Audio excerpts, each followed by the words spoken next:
අයිබෝන් යාළුවනේ. ඔන්න අද පැවිලා තියෙනවා දකුණු කොරියාවේ ජෙජු දූපතේ තියෙන තවත් ලස්සන තැනක් බලන්න.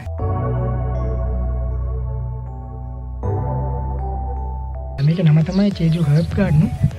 විශේෂයෙන්ම කියන්න ඕනේ මෙම උද්‍යානය නිර්මාණය කරලා තියෙන්නේ තුජෙග්ගොන් කියන පුද්ගලයා විසින් මීට අවුරුදු 20කට කලින්. ඒ කියන්නේ වසර 2000 තමයි මෙම උද්‍යාන නිර්මාණය කරලා තියෙන්නේ. ඒ වගේ තමයි මෙම උද්‍යාන නිර්මාණය කිරීමේ අරමුණ නැත්නම් තේමාව වශයෙන් එතුමා සඳහන් කරලා තියෙන්නේ.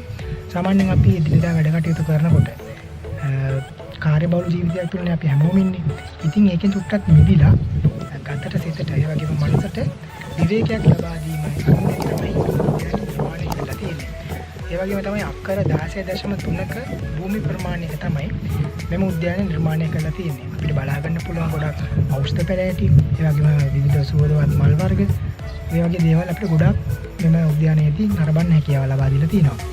ඒ වගේ තමයි ආදරවන්තයින්ට මෙම උද්‍යානයේදී විදුලි ආලෝක එක විදුලි නිර්මාණයන් වලින් සරසලා ඒගොල්ලන්ටත් වෙනම වෙන් කරලා තියෙනවා මේ උද්‍යානයේදී. ඒ නිසා අපිට ගොඩක් දේවල් අද බලන්න පුළුවන්.